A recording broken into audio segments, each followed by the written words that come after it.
Bismillahirrahmanirrahim. Assalamualaikum warahmatullahi wabarakatuh. Liridallahu ta'ala bisyiril fatihah. Bismillahirrahmanirrahim. Alhamdulillahi rabbil alamin arrahmanirrahim maliki yaumiddin.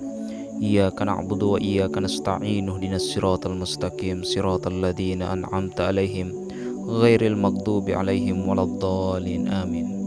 Subhanaka la ilma lana illa ma 'allamtana innaka antas samiul alim la haula wala quwwata illa billahil aliyil azim. Qala al-musannif rahimakumullah ilahi anta maqsudi wa ridhaka matlubi i'tini muhibbataka wa ma'rifataka.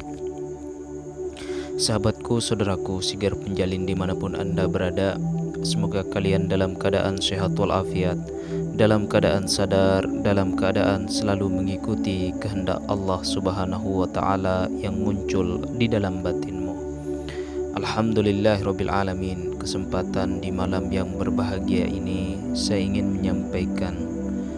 mohon izin untuk menyampaikan sebuah muzakarah ma'rifat yang dalam hal ini kita akan membahas mengenai zikir. Saudaraku sigar penjalin rahimakumullah, banyak yang bertanya di kalangan orang yang menganggap dirinya awam, yang bertanya tentang masalah zikir atau mengingat. Apakah yang sebenarnya zikir itu?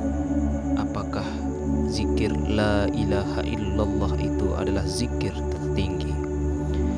Saudaraku sigar penjalin rahimakumullah, ketika kita bertanya tentang masalah zikir atau mengingat Allah Subhanahu wa Ta'ala, sebenarnya di dalam hakikat ilmu syariat, tarikat, hakikat dan ma'rifat harus ada zahir dan harus ada batinnya dari zikir itu. Telah dijelaskan di dalam seorang para sufi, ala bizikrillahi tatma'innul qulub. Dalam artian zikir itu harus ada ruhnya, merasuk ke dalam jantung, atau dalam artian kolbu atau batin, kolbun, batin kita. Itulah makna daripada zikir. Ketika seseorang sudah mampu mengingat Allah, bukan karena hanya dengan lafaznya saja, tetapi sudah merasuk di dalam batinnya, insya Allah itulah yang namanya daripada zikir hakikat. Bahwa ia betul-betul sudah mampu mengingat Allah baik secara lahir maupun secara batin. Seperti itu dari sisi pandangannya, saudaraku. Saudaraku sigar penjalin rahimakumullah. Jadi sebenarnya untuk masalah zikir ini tidak mengenal waktu. Dalam artian az-zikra tudaimun, zikir ini adalah sifatnya tidak mengenal ruang dan waktu.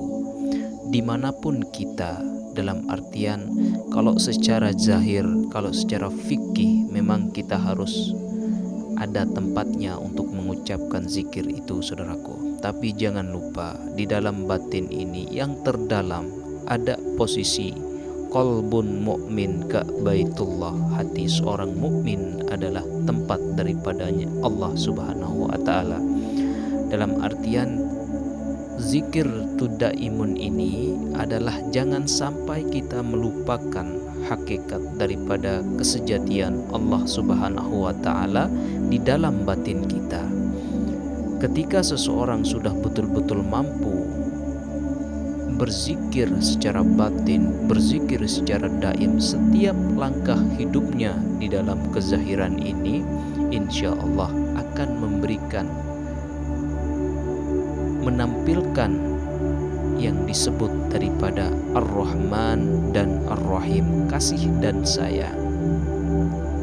Setiap perjalanannya, apa yang ia lakukan, apa yang ia kerjakan, itulah yang disebut dari perjalanan hakikat Ar-Rahman Ar-Rahim.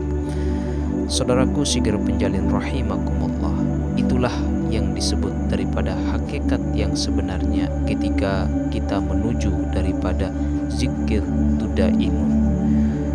Saudaraku sigar penjalin rahimakumullah, ini yang kita sering sampaikan kepada saudara-saudara kita untuk jangan sampai kita hanya berzikir menggunakan lisan saja, saudaraku.